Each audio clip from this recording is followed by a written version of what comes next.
A man disappeared from his apartment without a trace. The door was locked from the inside, the windows intact, the alarm system never triggered. The only clue, a sheet of paper with the inscription, "I was here, but I never existed." I never believed in mysteries that couldn't be explained by logic. 20 years as a detective had taught me that every puzzle had a solution, every locked room mystery a hidden mechanism. But the Andrew Collins case made me question reality itself. It began with a phone call at 2:17 a.m. on a Tuesday in November. The kind of call that drags you from a dreamless sleep into a waking nightmare. Boston's autumn chill had settled into my bones, and the radiator in my apartment clicked and hissed like an impatient specter. Detective Mercer. My voice was gravel, worn down by years of late nights and early mornings. "Please." A woman's voice, trembling on the edge of hysteria. "My husband is gone." Missing persons weren't my usual beat, but something in her voice, raw terror mixed with confusion, made me take down her address. Beacon Hill, one of the city's more affluent neighborhoods. 20 minutes later, I was parking outside a brownstone that probably cost more than I'd make in my lifetime. Sarah Collins was waiting at the door, her fingers white-knuckled around a coffee mug. Mid-30s, attractive in an understated way, with dark hair pulled back in a hasty ponytail. Her eyes were red-rimmed, mascara smudged beneath them. "Thank you for coming so quickly," she said, stepping aside to let me in. "I know this might sound crazy, but something is very wrong." The apartment was warm, tastefully decorated. Modern furniture blended with antique accents. Nothing seemed disturbed or out of place. "I went to my friend's place around 8, she explained, leading me through the living room. "Jennifer was having a rough time with her divorce. I got home at midnight, and Andrew was gone." "And you're certain he was home when you left?" I asked, taking out my notebook. "Absolutely. He was working on his laptop in the study. He had a big presentation tomorrow, today." She ran a hand through her hair. "His car is still in the garage. His wallet, phone, and keys are all here." She pointed to a small table by the door where these items lay undisturbed. I made note of it. "Any signs of forced entry?" "That's the thing," she said, lowering her voice as if sharing a secret. "The door was locked from the inside when I got home. I had to use my key. All the windows are still locked. The alarm system wasn't triggered." She wrapped her arms around herself. "He couldn't have left, but he's not here." I'd heard similar stories before. Spouses who claimed impossible scenarios often turned out to be covering something. But Sarah Collins didn't strike me as someone fabricating a story. The fear in her eyes was genuine. "Mind if I look around?" I asked. "Please. I've already checked everywhere twice." I started in the bedroom. King-sized bed, neatly made. 2 nightstands with matching lamps. Wedding photo on his side, novel and reading glasses on hers. Closet full of clothes, his suits hanging on the left, her dresses on the right. Nothing unusual. The bathroom was spotless. 2 toothbrushes in the holder. Expensive aftershave next to designer perfume. No signs of struggle or hasty departure. "Did your husband seem troubled lately?" I asked as we moved toward his study. "Any unusual behavior, concerns at work, maybe financial problems?" Sarah shook her head. "Andrew is very stable. His job at Baxter Financial is secure. We don't have money problems. He seemed perfectly normal yesterday." The study was a small room with a mahogany desk facing the window. Laptop closed. Leather desk chair pushed back slightly, as if he'd just stepped away. A half-empty mug of coffee sat on a coaster, cold to the touch. And there, in the center of the desk, was a single sheet of white paper. "I was here, but I never existed." The message was typed, not handwritten. Standard printer paper, no watermark or distinguishing features. Is this his? Sarah stared at the paper, her face draining of color. No. I mean, I've never seen it before. And that doesn't sound like something Andrew would write. I slipped the paper into an evidence bag. Mind if I take a look at his computer? She nodded and I opened the laptop. It requested a password. Do you know his login? It's Sarah June 14, our names and anniversary, she said, looking away as if embarrassed by the sentimentality. The screen came to life, displaying a presentation titled Fourth Quarter Projections. Last saved at 8:43 p.m., just after Sarah had left. Email inbox showed nothing unusual. Calendar indicated the presentation was scheduled for 10 a.m. today. I turned to his browser history. News sites, sports scores, banking website. Nothing suspicious.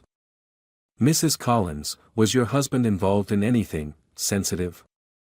Anything that might have put him at risk? Risk? No, Andrew's the most cautious person I know. He's an investment analyst, not James Bond. She attempted a laugh that came out more like a sob. We lead boring lives, detective. Weekend brunches and Netflix. The most dangerous thing he does is bike to work when the weather's nice. I walked back to the living room, looking for anything I might have missed. That's when I noticed the wedding photo on the mantelpiece. Sarah and Andrew, arms around each other on a beach at sunset. Except.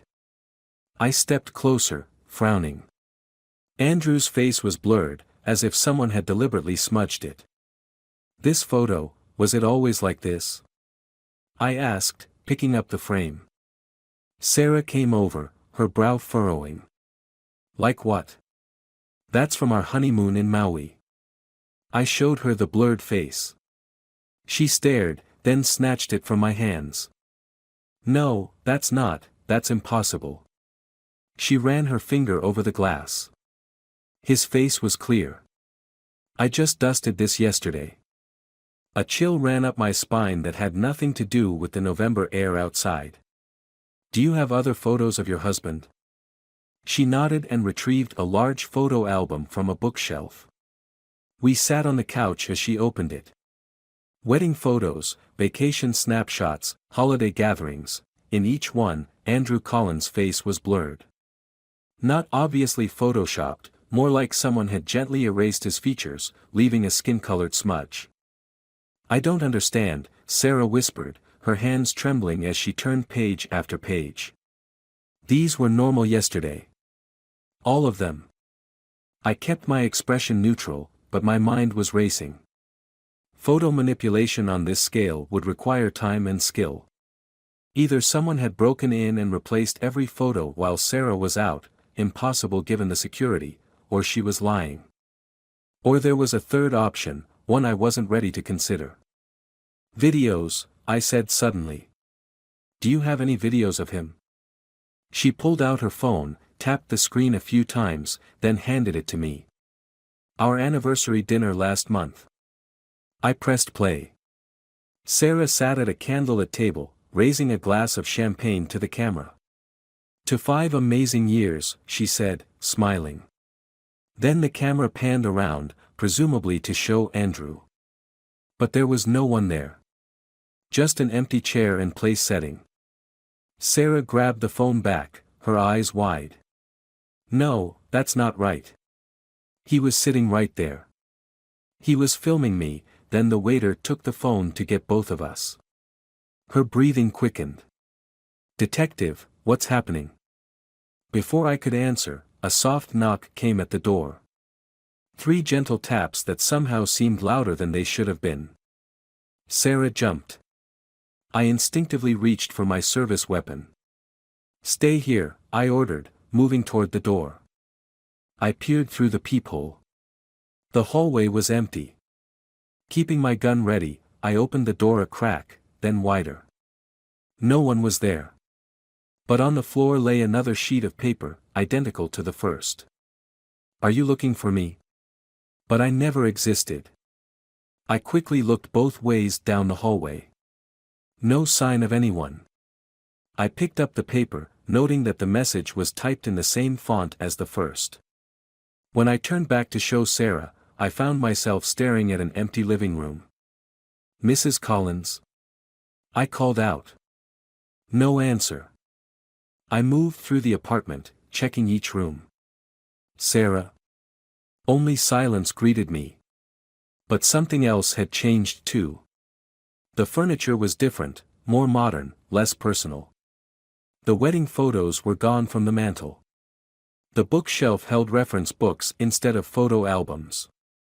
It was as if I'd walked into a completely different apartment. I pulled out my phone and dialed the number Sarah had called from. "The number you have reached is not in service," an automated voice informed me. My heart pounding, I returned to the study. The desk was still there, but the laptop was gone. No coffee mug. No sign anyone had been working there. I checked the bedroom next. The closet held only men's clothes now, not Andrew's suits that I'd seen earlier, but casual wear in a different style. The nightstands had different lamps. No wedding photo. I was either losing my mind, or something impossible was happening. With shaking hands, I called the station. "This is Mercer. I need you to run a check on Andrew and Sarah Collins, Beacon Hill address." After an excruciating wait, the reply came, "No record of either individual, detective. Are you sure you have the right names?" I hung up and walked back to the front door. The nameplate beside it, which I was certain had read Collins when I arrived, was now blank. As I stepped into the hallway, my phone buzzed with a text message from an unknown number. "You cannot find what never existed. Some mysteries aren't meant to be solved, Detective Mercer." I stared at the screen, a cold sweat breaking out across my forehead. How did they know my name? I hadn't introduced myself to Sarah as Mercer, I'd just shown my badge. Unless she already knew who I was. Unless this had all been orchestrated. But why? And how? I returned to my car, my notebook clutched in my hand like a lifeline. Flipping it open, I found my notes from the Collins case, but halfway down the page, my writing dissolved into illegible scribbles, then blank paper. As dawn broke over Boston, I sat in my car, staring up at the brownstone. Had I imagined the whole thing? Was I losing my grip on reality? I glanced at my watch, 3:17 a.m. Impossible. I'd arrived around 2:40, and had been inside for at least an hour. My watch had stopped. With trembling fingers, I reached for my phone to check the time, only to find its screen frozen as well, 3:17 a.m. That's when I noticed something else. The date on my phone was yesterday's date. According to my devices, I was sitting outside the Collins apartment 24 hours before Sarah Collins would call me about her missing husband. I looked up at the brownstone again, and for just a moment, so brief I might have imagined it, I saw a man's silhouette in the window of what should have been Andrew's study. Not a blurred or featureless shape, but a distinct profile looking directly down at me. Then it was gone, leaving me with nothing but questions without answers, and a growing suspicion that some mysteries are better left unsolved. Because if Andrew Collins never existed, then who was I looking for? And more disturbing still, who, or what, had been looking for me?